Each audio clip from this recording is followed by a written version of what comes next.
Bismillahirrahmanirrahim. Alhamdulillahirabbil alamin wassalatu wassalamu ala asyrafil anbiya'i wal mursalin wa ala alihi wa sahbihi ajma'in. Amma ba'du. Alhamdulillah wa summa alhamdulillah. Pertama sekali kita nak merafakkan kesyukuran kehadrat Allah SWT atas limpah dan kurnianya kita berpeluang untuk mengadakan buat julung kalinya dengan tetamu kehormat kita pada hari ini, iaitu yang dihormati Senior Assistant Commissioner Datuk Muhammad Noor bin Yusof Ali, Ketua Jabatan Pencegahan Jenayah dan Keselamatan Komuniti, iaitu JPJKK Kontingen Pahang. Selamat datang, Datuk. Terima kasih. Datuk, apa khabar? Alhamdulillah. Alhamdulillah. Jadi di hari yang bersejarah pada pihak kami, seperti yang kita semua sedia maklum, sempena dengan bulan inklusif, bulan OKU. Jadi kita berbesar hatilah untuk melihat dari satu perspektif yang agak berbeza, sebab kebiasaannya kita bercakap tentang kesedaran celik OKU dari perspektif memberdaya OKU. Kali ini kita melempahkan kasih sayang Pahang first, Pahang pertama ni, dengan juga mengambil kira aspek keselamatan. Jadi seperti yang kita juga raikan dengan pengalaman Datuk dalam bidang keselamatan ni, kita jarang sekali menyorot perspektif dengan keadaan sekarang lah kan, dengan sesuai lah dengan universiti kami ni yang berteraskan teknologi untuk masyarakat. Kita membawa orang yang berpengalaman dan juga kita boleh kata boleh memberi nasihat dan juga pencerahan bagaimana sebenarnya yang terkesan dengan kemajuan teknologi ni bukan sahaja kepada golongan pengguna tega. Yang kita sedia maklum, selalunya kita sekarang selalu dengar Gen Z lah. Kita dalam masa yang sama kita juga sentiasa juga mendapat perkabaran ataupun kita boleh kata mangsa-mangsa skamer contohnya kan, sebenarnya adalah warga emas yang berpencen, warga OKU, dan tidak dilupakan pelajar-pelajar lah kan, yang kadang-kadang dapat panggilan yang kita pun tak tahu entah dari mana. Jadi itulah sedikit sebanyak latar belakangnya. Dan sekali lagi kita nak merakamkan jugalah tanpa kehadiran para hadirin di alam cyber, ataupun kita selalu kata netizen juga kan. Jadi kita pun nak meraihkan juga kehadiran semua dalam program Jerayawara Keluarga Makmur Inklusif bersempena dengan sambutan Hari OKU Sedunia tahun 2025 dengan tajuknya pada kali ini Pembangunan Komuniti Rentan ke arah Persekitaran Selamat dan Inklusif. Jadi persekitaran yang selamat dan juga mungkin macam kita sebutkan tadilah, apakah cara yang terbaik untuk kita tak boleh berpisah kan dengan dua alam yang kita ada ni, alam secara bersemuka dan juga alam cyber. Dan insyaAllah kita akan manfaatkan platform ini ataupun pelantar ini untuk berkongsi, dan moga kesedaran ini bukan sahaja untuk golongan rentan yang kita selalu fokuskan, termasuk juga penjaga kepada golongan berkenaan. Dan sebelum itu, izinkan saya Datuk dan rakan-rakan audiosiar sekalian, secara ringkas dan insyaAllah sepanjang kita punya audiosiar ni kita akan lebih berkenalan lah dengan Datuk. Seperti yang diperkenalkan tadi, Datuk sekarang bertugas sebagai Ketua Jabatan Pencegahan Jenayah, dan dari segi pengalaman lebih daripada 3 dekad. Ini bukan satu tempoh yang singkat lah, dan tadi sempat juga berbual dengan Datuk.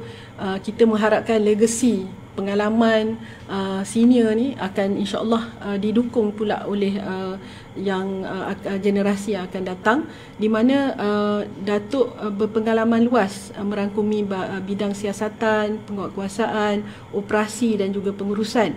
Dan sebelumnya Datuk juga pernah menjawat jawatan sebagai Ketua Polis Daerah Kuantan, di mana berperanan besar, amanahnya sangat besar dalam memimpin pasukan polis di peringkat daerah bagi memastikan keselamatan, ketenteraman dan juga kebajikan lah masyarakat agar sentiasa terpelihara.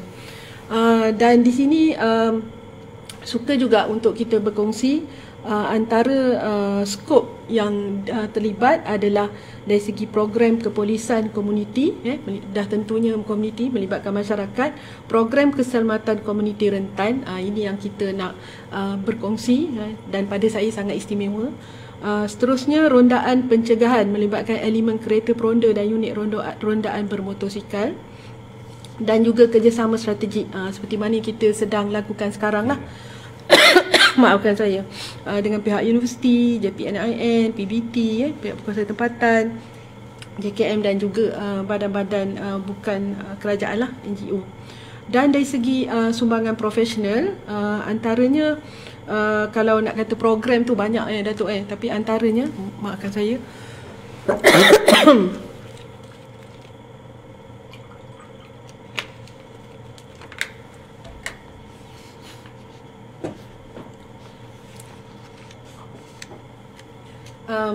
kalau dari segi masuk universiti ni, Datuk dah banyak kali masuk universiti lah. Istilah orang zaman sekarang masuk universiti tu untuk belajar. Okay, macam Datuk berkongsi pengalaman dari segi penyelarasan program Core Sukses. Selain pada tu, dari segi kepribadian, Datuk terkenal dengan seorang pemimpin yang tegas, berdisiplin, berintegriti tinggi dan sangat menitik beratkan hubungan komuniti. Dan ini secara tak langsung masa baru berkenalan dengan Datuk tadi pun dah boleh tahu dah kan. Jadi mana kad student tu kat mana tu. Jadi sorry maafkan saya. Di situ kita dah boleh nampak dia bukan sesuatu yang tidak orang kata semula jadi. Dia memang dah sebati dengan kepribadian Datuk. Dalam tegas tu ada hemah dan lembutnya kan. Jadi aspek keselamatan ni sebenarnya kadang-kadang kita fikir mesti bila melibatkan dekat lapangan terbang, sedangkan di universiti pun kalau tak pakai kad akses pelajar ataupun staff, tu pun sebenarnya merupakan satu ciri keselamatan yang kita mungkin nampak ringan tapi besarlah implikasinya. Selain daripada tu, ini adalah sisi lain tentang Datuk, iaitu sangat prihatin juga kepada golongan asnaf, khususnya OKU dalam yang melibatkan golongan rentan OKU, termasuk yang melibatkan kontijen Pahang sendirilah. Jadi saya rasa cukup dulu secara ringkas kita perkenalkan tentang Datuk.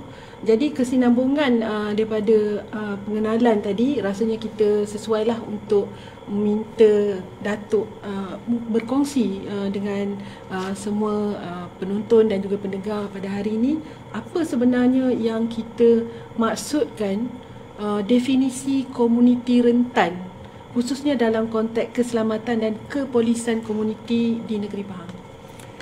Silakan. Terima kasih. Bismillahirrahmanirrahim.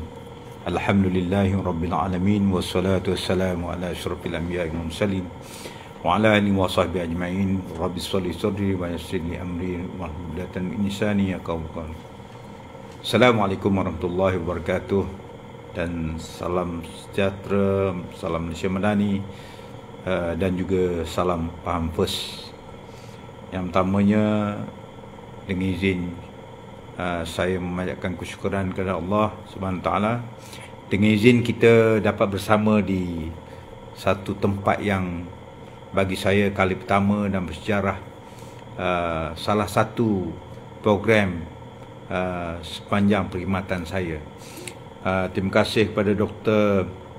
Munirah binti Abdul Razak, pengarah Pusat Perkhidmatan Inklusif, dan juga warga pusat ini kerana menjemput saya pada pagi ini untuk kita sedikit berkongsi dalam kacamata ataupun fokus Jabatan Pencegahan Jenayah dan Keselamatan Komuniti.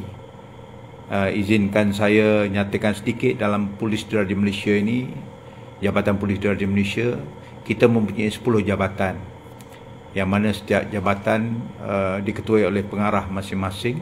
salah satu jabatan yang telah ditubuhkan berkuat kuasa pada 2014 adalah Jabatan Pencegahan Jenayah dan Keselamatan Komuniti. Tajuknya saja atas nama jabatan ini sangat luas. Pencegahan jenayah dan keselamatan komuniti. Komuniti merangkumi semua entiti, termasuklah yang kita akan bincang ataupun kita akan utarakan pada sesi pagi ini. Dan saya sangat teruja dengan tajuk pembangunan komuniti rentan ke arah persekitaran selamat dan juga eksklusif. So sebelum saya meneruskan sedikit ulasan dalam konteks Jabatan Pencegahan Jenayah dan Keselamatan Komuniti yang saya panggil ringkas nanti selepas ini JPJKK, iaitu berkaitan dengan komuniti rentan ini. Saya ingin nyatakan juga dalam peruntukan undang Akta Polis 1967 Seksyen 3 Subseksyen 3 jelas secara besar memberi fungsi peranan PDRM. Jadi salah antara dua daripada 5 fungsi utama, duanya adalah menjaga keselamatan nyawa dan harta benda. Jadi nyawa dan harta benda ini dimiliki oleh semua manusia di negara kita ini, tak kira peringkat mana, kluster mana dan juga status mana, sama ada lelaki perempuan, usia bayi, kanak-kanak, dewasa, orang tua, orang kurang upaya dan lain-lain. Ia menjadi tanggungjawab polis di Malaysia dalam konteks menjaga keselamatan nyawa dan juga harta benda. Jadi berkaitan dengan pandangan ataupun Jabatan Pencegahan Jenayah ini mendefinisikan komuniti rentan ini dalam konteks keselamatan.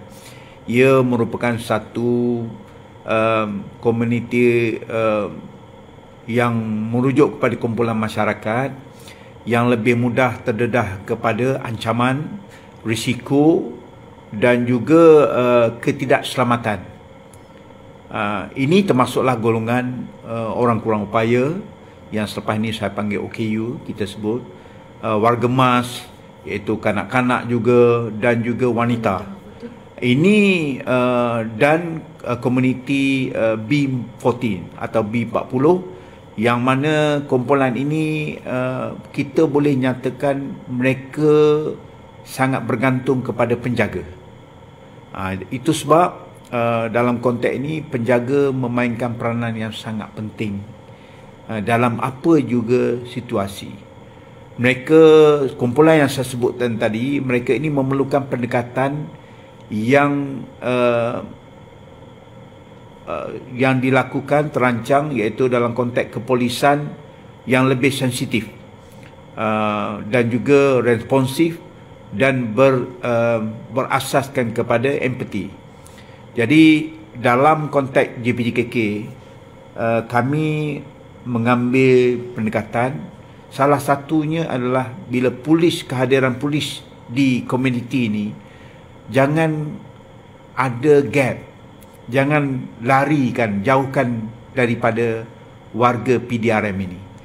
Kehadiran kami ini adalah untuk menyantuni, memahami dan juga mendekati mereka. Apakah kehendak, apakah pandangan mereka dan juga apakah keperluan yang sewajarnya yang pihak polis boleh memberi perkhidmatan yang terbaik kepada mereka. Jadi ia merupakan satu ruang dan peluang untuk warga PDRM ini. Ada segelintirnya tidak biasa, tapi kebanyakannya telah biasa dalam konteks kita memastikan bahawa keselamatan kumpulan yang saya sebut kita terjamin. Dalam perkara ini juga kita cuba memahami, memberikan sama ada pengetahuan, perkongsian kepada kumpulan ini bagi memastikan mereka faham. Mereka tidak boleh hanya membiarkan diri mereka dijaga begitu saja. kerana dia mesti berasaskan pada diri sendiri, mesti dijaga terlebih dahulu sebelumlah kita memerlukan penjagaan daripada orang lain. Ini sangat mustahak. Kalau kefahaman ini dapat kita zahirkan ataupun lahirkan dalam semua jiwa masyarakat kumpulan yang saya sebutkan ini, ia menjadi lebih mudah kerana pelaksanaan konteks dalam konteks keselamatan ini bukan satu perkara yang first layer saja. Dia mesti nombor satu, dia faham.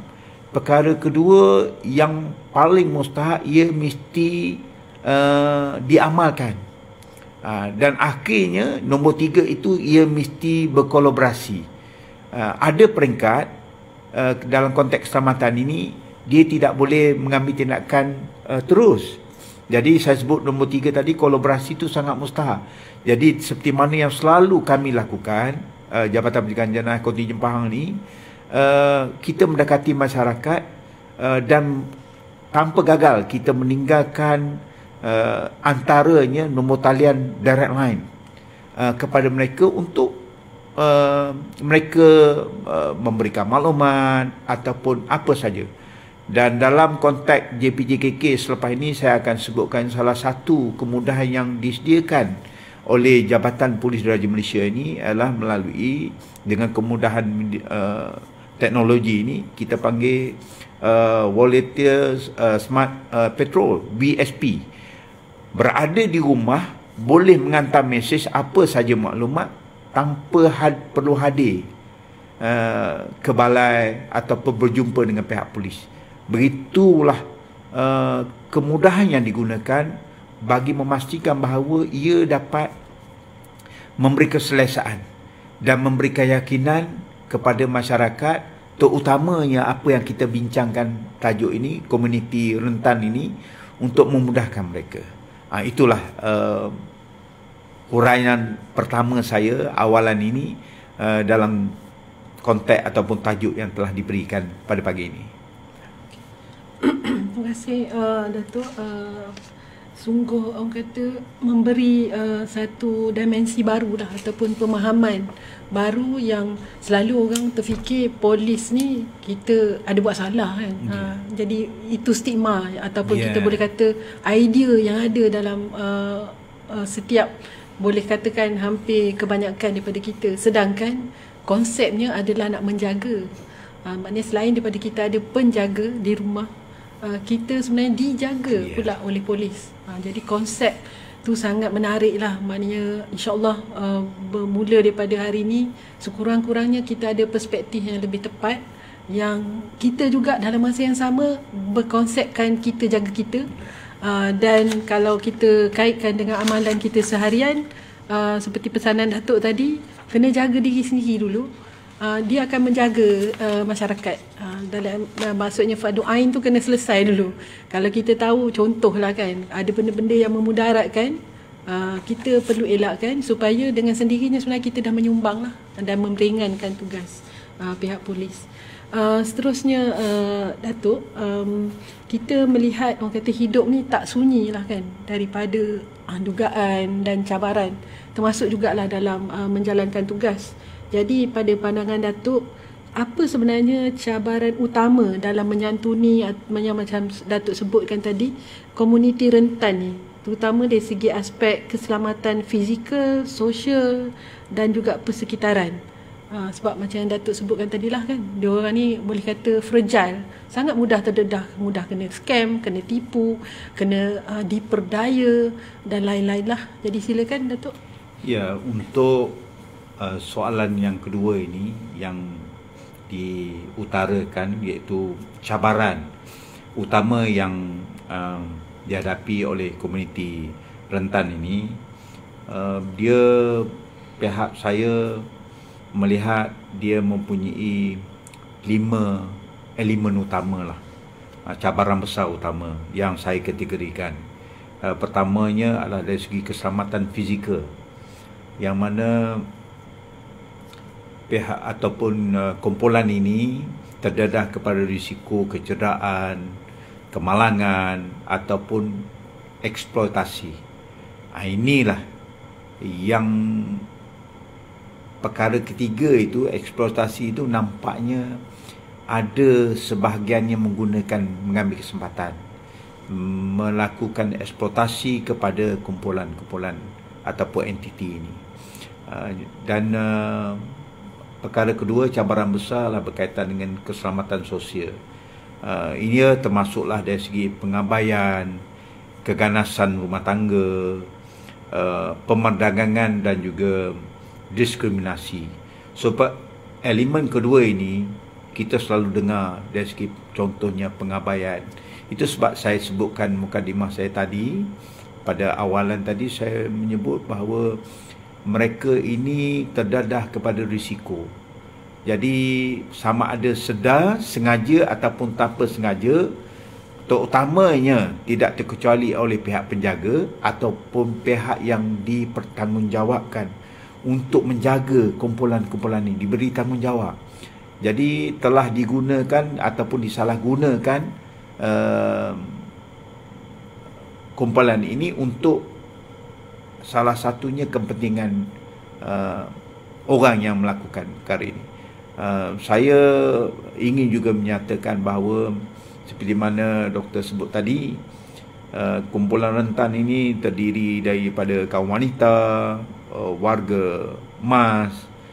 Jadi untuk statistik yang dibentangkan setiap hari dalam mesyuarat ataupun kita panggil taklimat pagi Ketua Polis Negeri Pahang, kita sangat terkejut melihat bahawa salah satu saya panggil kejadian ataupun kategori jenayah komersial, iaitu di Pahang ni puratanya 1 minggu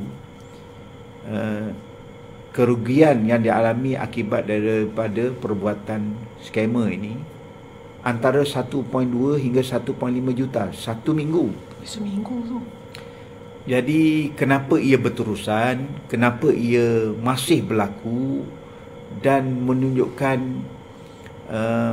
walaupun kes kesihatan kejadian makin mengecil ataupun makin kurang, tetapi jumlah kerugiannya makin meningkat. Pada ingatan saya dalam bacaan saya pertengahan tahun ini, dalam tempoh 4 tahun keseluruhan satu negara 54 bilion. Jadi bayangkan, saya rasa tindakan pihak Polis Diraja Malaysia pada pandangan saya secara peribadi telah merangkumi semua aspek, mendekati secara fizikal, memberi kepahaman melalui ceramah, melalui perjumpaan, libat urus, kemudian diedarkan pamphlet untuk bacaan dan sebagainya. Tetapi malangnya ia kekal berlaku. Tetapi pihak Polis Diraja Malaysia tidak berputus asa. Kita setiap hari seperti mana mesyuarat, taklimat dan perancangan yang telah kita lakukan bagi memastikan salah satunya kumpulan komuniti rentan ini kita dapat mengambil atau menyekat daripada menjadi mangsa. Itu dari segi keselamatan sosial. Perkara ketiga ataupun cabaran ketiga, keterbatasan pergerakan dan juga komunikasi. Jadi kita sentiasa sedia maklum, terutama bagi kumpulan OKU, pendengaran, pelibatan ataupun intelektual. Dalam 3 saya sebut tadi itu, kita sebagai manusia yang diberikan sifat yang sempurna, maknanya penglihatan kita ada, dari fizikal kita baik, tetapi ada kumpulan ataupun golongan yang terdiri daripada OKU ni. Sepatutnya ia kita mengambil sikap membantu, mengambil peran. Bukan bermaksud mesti mengeluarkan duit dan sebagainya, bukan. Dalam konteks keselamatan ini kita cakna lah, sebagai contoh, sebagai jiran ataupun sebagai komuniti dalam satu masyarakat, kelompok kecil, taman perumahan sebagai contohnya. Kita mesti mengetahui siapa yang ada dalam ini. Saya ingin mengambil kesempatan ini bagi siapa yang melihat, yang mendengar. Saya juga adalah orang biasa saja, tetapi sedikit pengalaman yang ada dalam Polis Diraja Malaysia ini telah mengajar banyak perkara lah kepada saya. Dah hampir melebihi 39 tahun dalam perkhidmatan ini. Saya melihat berbagai perkara lah, berbagai kerenah berbagai peristiwa yang berlaku. Jadi contoh yang baik saya ambil di taman saya yang saya duduk sekarang ini. Kita ada jawatankuasa komuniti.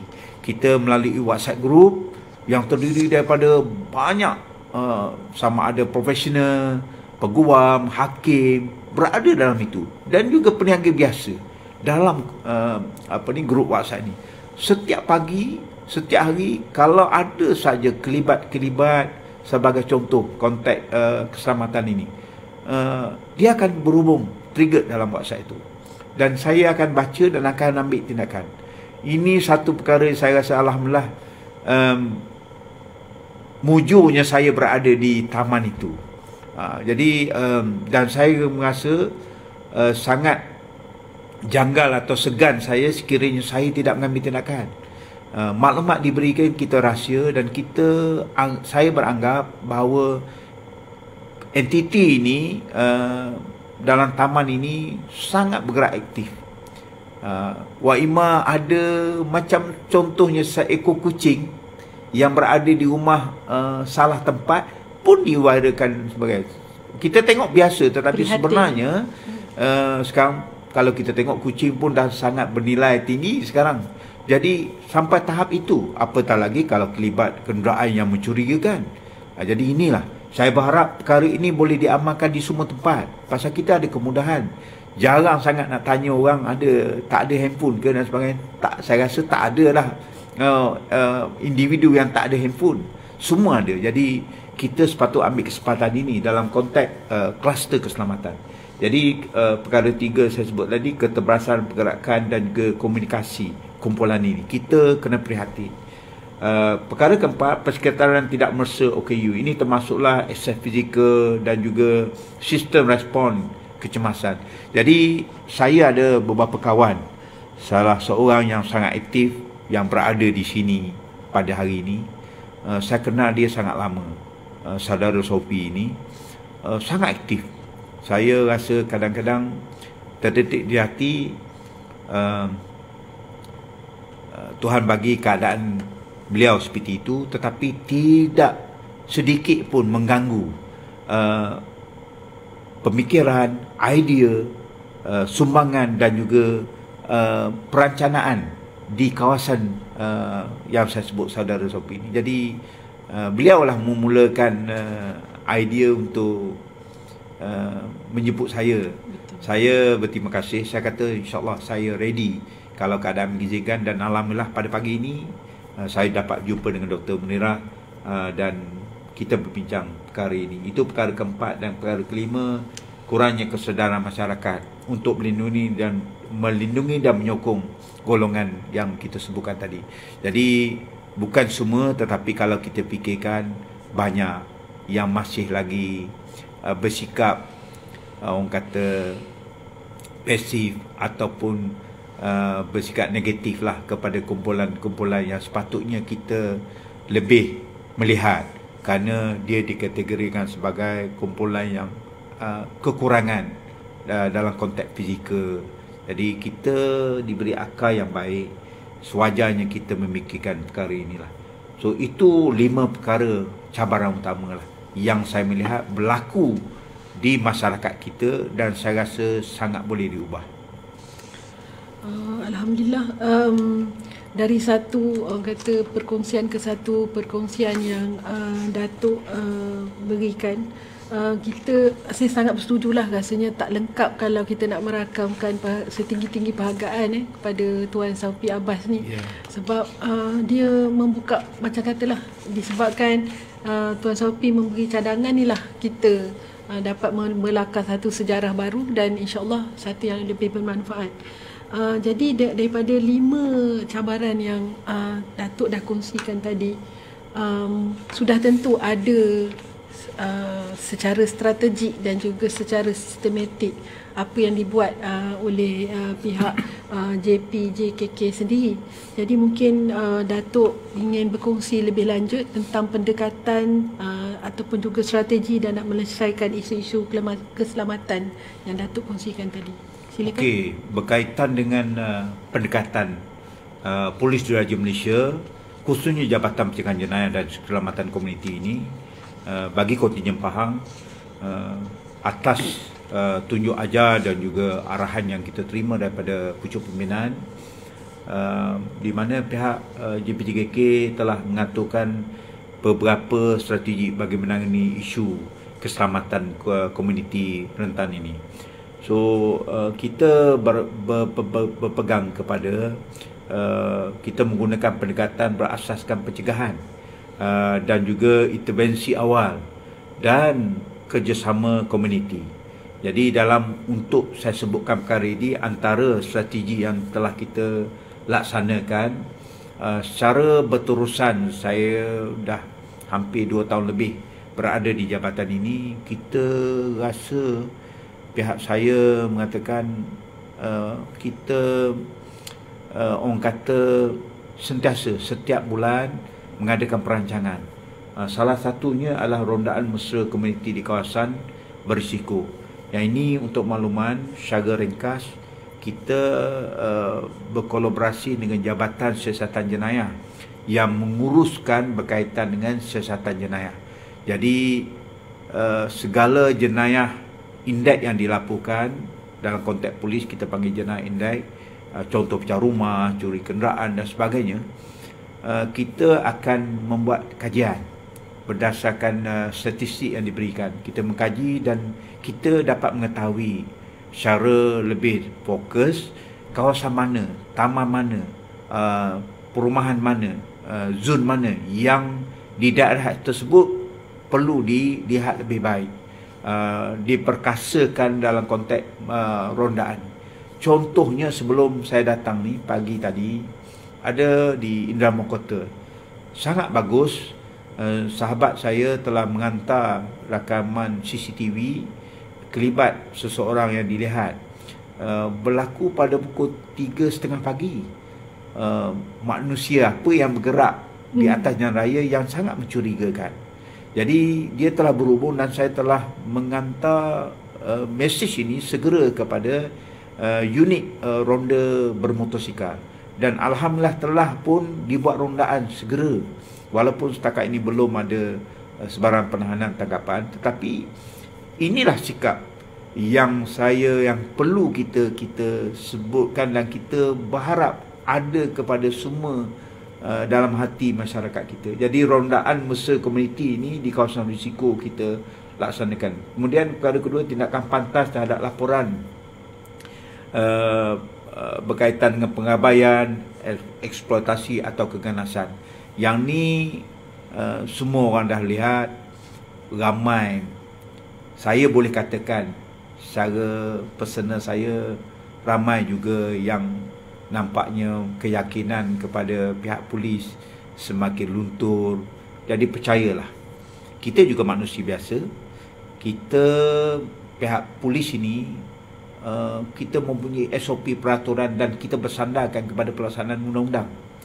Kalau adalah segelintir yang melakukan salah laku, salah guna kuasa, itu segelintir saja. Ia sentiasa ditekankan oleh pucuk pimpinan yang dihormati Ketua Polis Negara. Hanya berapa persen saja. Kita mempunyai lebih kurang 130,000 kekuatan. Jadi insya-Allah bukan semuanya begitu. Jadi seperti mana yang saya tekankan di kontingen Pahang yang diketuai oleh Ketua Polis Negeri Pahang, Datuk Seri Yahya, selalu menekankan berkaitan dengan tindakan pantas ini. Jangan delay, respon mesti segera. Kemudian perkara ketiga, engagement berfokus seperti lawatan rumah, program keselamatan OKU dan warga emas. Untuk makluman, kita salah satu dalam tanggungjawab JP3K, kita ada Taman Angkat. Taman Angkat ni dipilih setiap tahun di seluruh negara. So setiap kontingen dalam tempoh 1 tahun mesti mengenal pasti Taman Angkat dan akan ada sedikit pelancaran. Jadi Taman Angkat ni kita jangan persiakan, jangan hanya sekadar pergi potong ribbon rasmi lepas tu hilang sebegitu saja. Jadi dalam konteks untuk JP3K Pahang ni, saya telah mewujudkan WhatsApp group untuk ni. Jadi polis tak boleh, saya tidak boleh berada di semua tempat. saya berada di Kuantan, tapi maklumat yang disampaikan daripada Kuala Lipis hanya melalui telefon, saya boleh mengambil tindakan. Jadi inilah satu kaedah yang sangat baik. Janganlah kita menggunakan kemudahan ini yang sia-sia saja. Dalam konteks pencegahan jenayah ini sangat mudah. Jadi dengan Taman Angkat ini, kita setiap pagi selain dari pergi salam, kita tanya ada apa perkara yang perlu dikongsikan. Jangan segan, jangan rasa takut, yakinlah bahawa kita boleh membantu. Itu saja perkara yang selalu yang kita sebutkan. Jadi setakat ini Taman Angkat, pada ingatan saya di Pahang ini, kita mempunyai 5 Taman Angkat yang mana sangat aktif.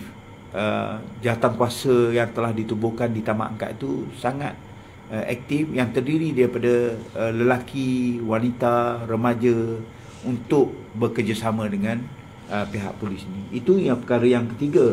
Yang keempat, pendidikan awam melalui kempen keselamatan inklusif. Pendekatan ini memastikan setiap isu dilihat secara holistik, bukan hanya dari sudut penguatkuasaan. Contohnya, kita bagi macam pendidikan awam, kita sampai peringkat sekolah rendah. Sekolah rendah panggil saya tak boleh kata itu sekolah rendah saja. Level saya barangkali sekolah menengah ataupun tak boleh. Kerana kehadiran dan juga keterujaan murid itu, kita sangat satu kepuasan pada saya lah. Betul. Jadi di sini kita tak kira apa peringkat, kita nak mendidik, apatah lagi di peringkat rendah ini, di peringkat remaja, kanak-kanak ini, di peringkat sekolah, tadika, perasmian, hari convocation tadika, kita hadir kalau dipanggil. Jadi di sini kita nampak bahawa kanak-kanak itu rasa teruja. Apatah lagi selain daripada uniform kita barangkali lah dilihat, tapi kita nak dekat pada mereka.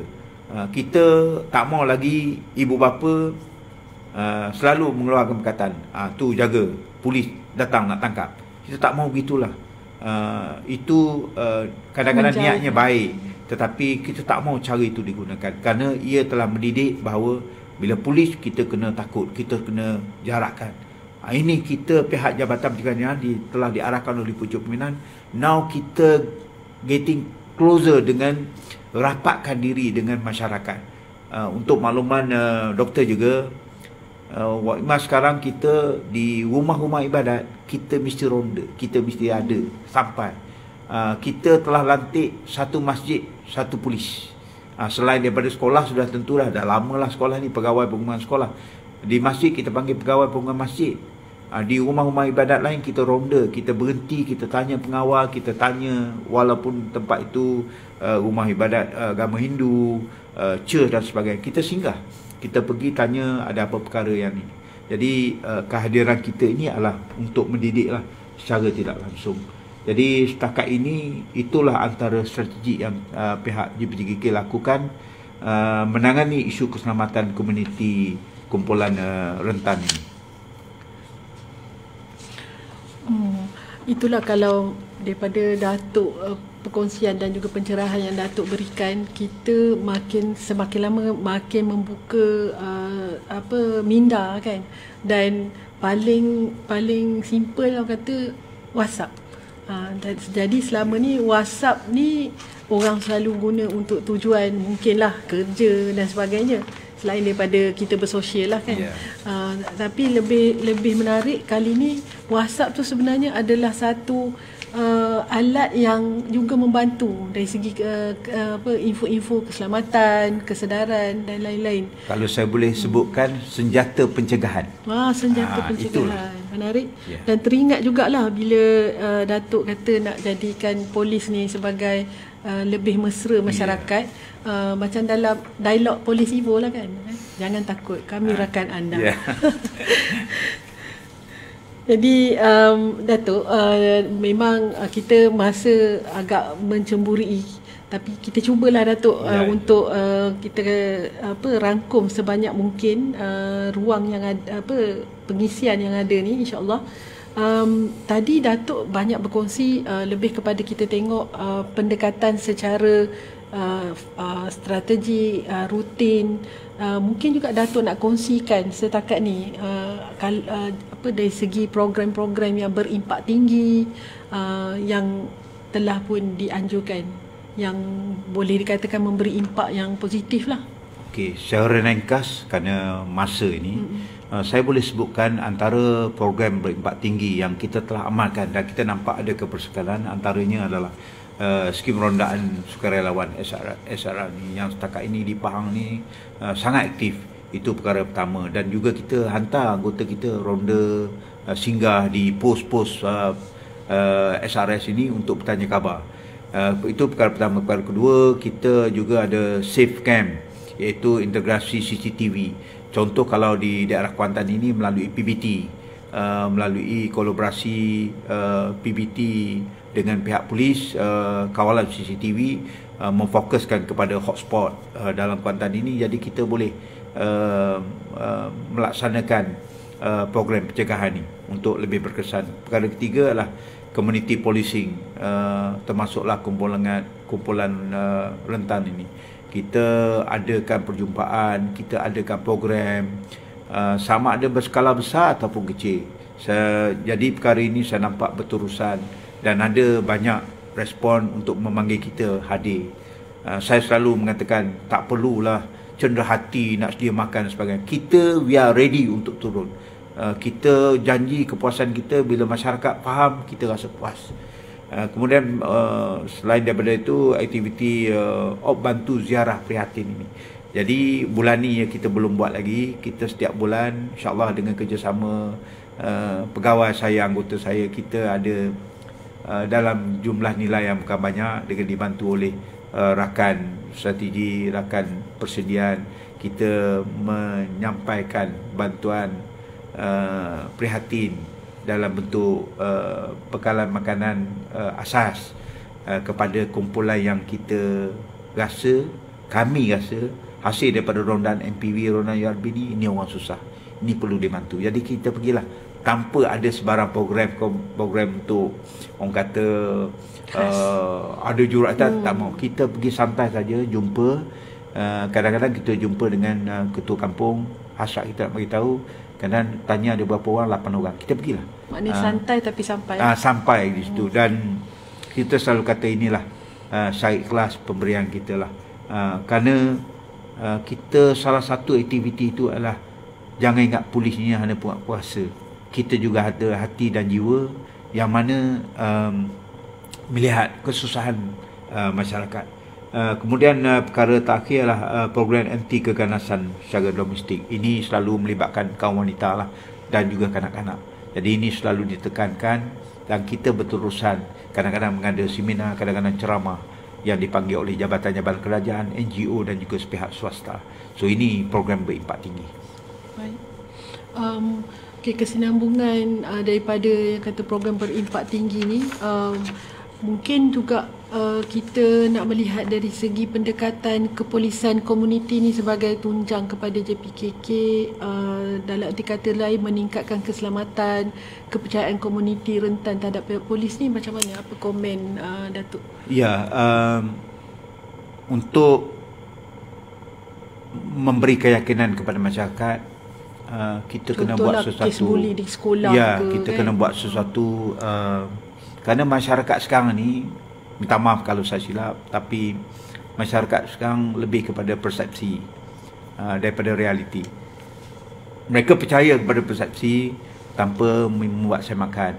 Tapi kita tidak orang kata menafikan. Kadang-kadang berita itu sikit sebanyak mengganggu keyakinan masyarakat kepada penguatkuasa. Jadi pucuk pimpinan telah mengarahkan kita jangan putus asa. Kita mendekati melalui JPKK ni, polis lebih dekat kepada masyarakat dengan program yang saya sebutkan tadi, rondaan, kita ada lawatan, kehadiran rumah ke premis. Kemudian yang keduanya, kita meyakinkan kepada komuniti jangan takut untuk melapor. Seperti mana yang kemudahan kita ada tadi, VSP, Volunteer Smart Patrol, duduk di rumah boleh melaporkan ni. kejadian. Kemudian yang ketiga, respon cepat, tepat. Yang ni selalu ada rungutan, tapi segelintir saja.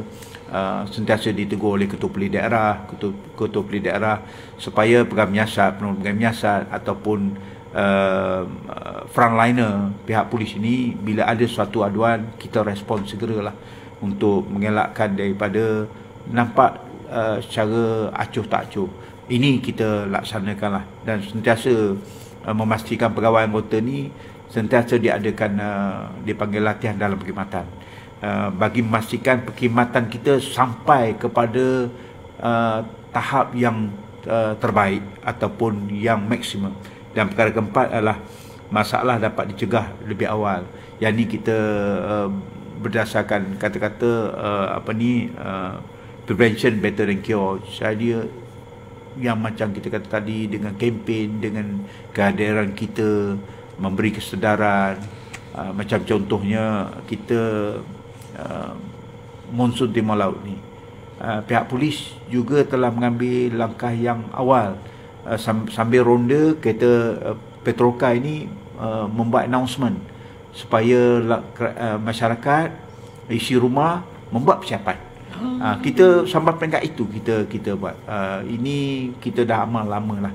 Jadi alhamdulillah, kelekaan kadang-kadang segelintir masyarakat dia teringat, oh ini dokumen, perkara-perkara penting mesti disimpan, kerana berhadapan bagi menjaga berhadapan dengan risiko bencana banjir ini.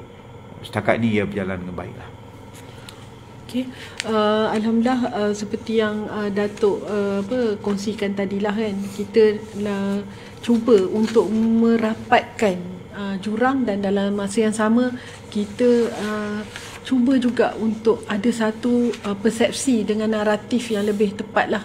Kalau orang kata fakta bukannya auta kan.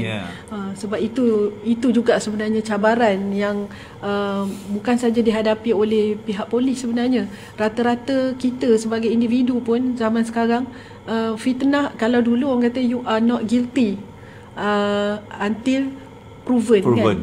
Tapi zaman sekarang dia dah seolah-olah terbalik pula kan. Maknanya orang tu sepatutnya innocent until proven guilty, tapi sekarang ni you are guilty until you proven you are innocent. Dia jadi itu jadi sangat ironi lah kan, kalau kita nak katakan. Jadi mungkin seperti yang Datuk ada sebutkan, sangat menarik lah tentang latihan dalam perkhidmatan. Mungkin Datuk nak kongsikan lebih lanjut ke berkenaan dengan pegawai di JPJKK ni, khususnya dalam menyantuni golongan rentan. Seperti yang kita sedia maklum lah kan, kadang-kadang ada cabaran-cabaran yang khusus yang tak dihadapi dengan golongan yang bukan golongan rentan. Okey, untuk perkara ini kita selalu sebut bahawa kaedah kita ataupun prinsip kita, kepolisian komuniti menekan hubungan manusia, bukan sekadar penguatkuasaan. Termasuk juga kolaborasi dengan agensi. Ya, kan? Jadi itu sebab melalui pendekatan lebih dekat dengan kita, polis lebih dekat dengan komuniti, komuniti lebih yakin dengan untuk membuat laporan. Contohnya ada golongan wanita lah, kadang-kadang bila didera ataupun dicederakan, jadi mereka kadang-kadang rasa was-was bagaimana nak buat, bagaimana tindakan berikutnya. Jadi inilah peranan pihak polis memperjelaskan dan memberi keyakinan bahawa mereka, semua kita ini dilindungi oleh undang-undang, tak perlu takut. Kemudian respon terhadap aduan lebih cepat. Macam saya sebut tadi, komunikasi dua hala, membolehkan masalah dijangka sebelum berlaku. Ini kita selalu tekankan.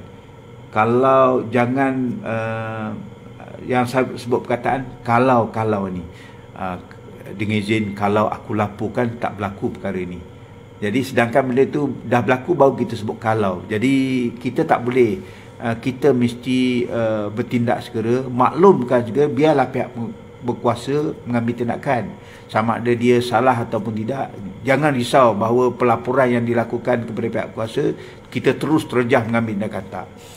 Perlu diingat, kita pihak penguatkuasa, pihak polis, kita ada prosedur SOP dan sebagainya. Kita membuat pemantauan, membuat semakan, dan juga kita buat pemerhatian, barulah tindakan kalau betul perkara ini berlaku. Dan saya terus nyatakan bagaimana kita bekerjasama dengan pihak agensi lain lah. Saya untuk selalu ekosistem kan. Pihak kami selalu berkolaborasi lah dengan agensi, antaranya Jabatan Kebajikan Masyarakat.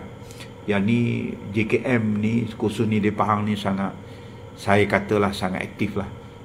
Masa saya Ketua Polis Daerah dulu pun satu-satu jabatan yang sentiasa sangat sibuk dalam menguruskan apabila berlakunya sesuatu bencana ni. Saya salute lah cara tindakan pengurusan ini. Kemudian PPT, of course, kita di daerah-daerah ada majlis daerah dan sebagainya. Di Kuantan, apatah lagi Kuantan telah diangkat sebagai bandaraya.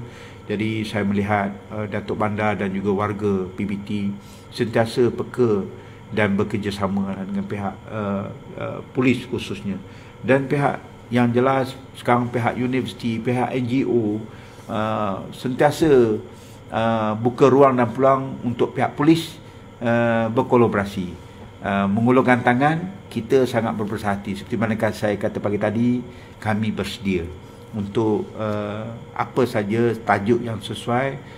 Apabila mendapat kelulusan daripada pucuk pimpinan, kita akan datang, kita pemudah carakan. Dan saya melihat bahawa kerjasama ini merangkumi perkongsian data, maklumat. Jadi pihak universiti contohnya barangkali tak tahu berapa kejadian yang melibatkan student negeri Pahang. Jadi apabila kita kongsikan, jadi pihak warga universiti dia boleh memberi fokus. Pelajar wanita contohnya, yang perlu diberi perhatian, diberi fokus. Selain daripada menuntut ilmu, dari segi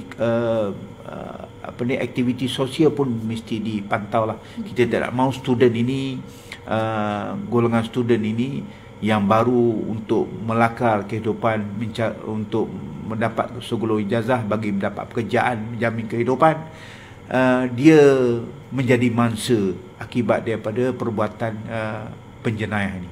Jadi dia belum terlambat, kita mesti berterusan melakukan. Selain daripada itu, latihan seminar dan bengkel keselamatan yang melibatkan semua agensi kita ada, dan penambahbaikan struktur fizikal sepertilah contoh kemalangan jalan raya. Kita berdasarkan statistik, punca kemalangan kita yang tahu, polis yang tahu. Kerana apa? Kerana pegawai menyiasat kita pergi tempat kejadian. Betul. Jadi hasil daripada kajian ini kita hantar secara berkala kepada JKR, salah satu jabatan yang orang kata sangat close dengan keselamatan jalan raya. Dia akan melihat bahawa di sini perlu ditambah baik dan sebagainya. Jadi inilah orang kata kerjasama yang sangat rapat dengan agensi-agensi oleh pihak Polis Raja Malaysia. Baik. Itu memang kita dapat lihatlah bila Datuk berikan contoh-contoh dan juga penerangan bahawa sebenarnya kita ni saling memerlukan antara satu sama lain, dan ekosistem tu sebenarnya bukan sesuatu yang bersifat terpisah. Dia mesti berkomunikasi, orang kata kena bercakap antara sama lain kan. Ibarat macam Datuk katalah, macam mana kita nak tahu ruang-ruang ataupun kita boleh kata keadaan yang tertentu yang mendedahkan kepada aktiviti sosial, jauh sekali lah dengan yang macam sekarang ni kan sensitif dengan isu-isu kata spa dan sebagainya kan. Jadi sesuai lah dengan keadaan sekarang kan. Kita pun boleh dikatakan hidup pun dah ada dekat dua alam. Ibarat orang minta kerja pun zaman sekarang tak tengok hanya semata-mata kepada CV di atas kertas. Orang akan tengok akaun media sosial dan sebagainya. Jadi mungkin Datuk ingin memandangkan, macam katalah kita pun ada lagi berbaki 2 minit saja lagi. Mungkin kita pun ada soalan yang telah pun bertanya kepada Datuk. Mungkin secara ringkas Datuk ingin ulas sedikit tentang bagaimana teknologi dan keselamatan, selain pada macam cakap tadi WhatsApp tu boleh menjadi alat. Mungkin ada lagi perkara-perkara lain yang ingin Datuk kongsikan. Okey, kita sebenarnya sepatut menggunakan perkembangan teknologi ini secara baik. So saya fokus kepada kluster keselamatan. So itu sebab saya sangat memuji tindakan Kerajaan Negeri Pahang dengan mewujudkan beberapa esko, dan salah satunya esko saya masih ingat di bawah Yang Berhormat Datuk Sabariah, esko pembangunan wanita dan sebagainya. Jadi ada menyebut salah satunya lah kluster keselamatan. Jadi dengan teknologi yang ada ini, saya rasa ia mestilah kita mesti menggunakan secara yang bermanfaat, iaitu pihak kami, pihak polis, dengan adanya sistem teknologi ini, kita menggunakan orang kata smart patrol, macam saya kata sebutkan tadi, hotspot, kemudian aplikasi keselamatan komuniti seperti volunteer smartphone patrol ni, VSP. Boleh masyarakat berada di mana saja boleh menghantar maklumat kepada pihak polis secara tepat. So maklumat ini adalah tidak akan dia akan hanya hantar maklumat, so identiti diri tidak akan timbul. Anonymous lah. Yes. Itu kemudian integrasi CCTV melalui SafeCam ini, dan juga sistem pemantauan kawasan berisiko. Cuma kepada pandangan tadi berkaitan dengan kemajuan teknologi ini, perlu diingat, kita melihat bahawa ramai yang guna dengan baik, tetapi segelintir guna dengan tidak baik, sehinggalah wujudnya seksyen baru, pindaan baru dalam undang-undang yang telah diluluskan di bawah kanun kesiasaan, melibatkan jenayah cyber ini. So saya memberi peringatan kepada semua kita lah, sama ada pelajar, sekolah rendah, sekolah menengah, pensyarah wa imam pun, siapa saja, ia sangat sensitif perkara ini. Jangan kita meletakkan diri kita dalam perbuatan ini, kerana penggunaan teknologi, kita bercerita pasal handphone ini, dia tersilap saja, dia boleh diambil tindakan di bawah peruntukan seksyen yang baru, yang mana hukumannya sangat-sangat berat. Kerana kita tak pernah terfikir bahawa kemajuan ini akan disalahgunakan, menyebabkan ada satu peristiwa sampai bunuh diri, kan. Jadi nampak simple, tetapi keprihatinan kajian yang diberi hasil daripada feedback pihak penguatkuasa, pihak kerajaan telah meluluskan melalui parlimen undang-undang ini. Jadi teknologi untuk kebaikan, bukan disalahgunakan. Jangan letakkan diri sebagai orang ataupun pengguna yang mencetuskan kepada perbuatan jenayah. Jadi itulah ingatan saya. Dan boleh dikatakan ini juga ke harapan dan seruan Datuk lah kepada masyarakat. Okey, kita mungkin dah berada di akhirnya. Saya ingin mengambil kesempatan, kita marilah bersama-sama untuk mewujudkan satu rantaian kekuatan dalam konteks pencegahan jenayah. Kita boleh memula daripada rumah, iaitu daripada diri sendiri, kemudian kepada keluarga, dan kepada masyarakat setempat, jiran sebelah, bersebelahan, dan terusnya kepada di mana tempat kita bekerja. Kalau itu dapat kita lakukan, insya-Allah kita menjadi warga negara yang sangat bermakna. Kita jangan ingat cerdik itu kita dah bagus, tetapi kita lupa bahawa sikap baik itu merupakan satu elemen yang paling mustahak, yang mana baik ini akan memberi manfaat kepada seluruh negara. Jadi polis tidak boleh berada di semua tempat, namun percayalah bahawa title ataupun kita punya slogan polis dan masyarakat berpisah tiada, kami akan pikul tanggungjawab ini untuk memastikan bahawa kita memberi perkhidmatan yang terbaik. Di akhirnya saya selalu sebut perkataan polis itu POLIS, kita bersedia dengan perkataan pasal orang lain ia sedia, POLIS. Jadi itu saya punya pegangan. InsyaAllah kita cuba sebaik mungkin perkhidmatan kepada masyarakat, dan polis tidak boleh stand alone, bergerak bersendirian tanpa kerjasama dan juga kefahaman daripada masyarakat. Itu saja. Sungguh kata bermakna dan mendalamlah hasrat dan seruan Datuk kepada kita semua. Dan hari ini kita pun dapat satu lagi ilmu baru di mana polis tu sendiri membawa maksud yang sangat mendalam lah, macam yang Datuk sebutkan tadi pasal orang lain ia sedia, maknanya sentiasa bersedia untuk berkhidmat. Nampaknya walaupun kita di penghujung rancangan, kalau Datuk izinkanlah dengan ni, kita boleh ke dapat gabungkan soalan-soalan yang diberi itu kepada satu aspirasi. Memandangkan Pahang ni kan Pahang First, dan kita kerap kali dengar tentang SDG, Sustainability, ESG dan juga Community 5.0. Mungkin adakah daripada pengalaman Datuk yang hampir 40 tahun kan, 39 tahun dalam perkhidmatan polis ni, kita selalu dengar tentang pesanan khidmat sosial. Sekarang mungkin ada pesanan khidmat keselamatan daripada Datuk. Tu satu. Dan keduanya adalah adakah berkemungkinan Pahang ni seperti mana negara-negara Nordik kan, yang sangat terkenal indeks kegembiraan berkait dengan keselamatan. Kan kita selalu dengar orang kata grill ni tak wujud pun dalam pemikiran dia orang. Dia boleh keluar je rumah at any time. Tapi ada isu lain pula lah, mungkin pistol dan sebagainya. Mungkinkah satu hari Pahang ni akan terkenal sebagai Pahang negeri paling selamat di Semenanjung, mungkin di Malaysia ataupun nanti di ASEAN dan mungkin di dunia? Apa pandangan Datuk untuk menutup bicara kita pada hari ini? Sebenarnya ini merupakan satu harapan oleh Pucuk Pimpinan Jabatan Polis Diraja Malaysia. Dan kita melihat sekarang ini orang banyak memikirkan, termasuk negara luar, dan negeri Pahang telah juga dianugerahkan di beberapa daerah yang selamat diduduki.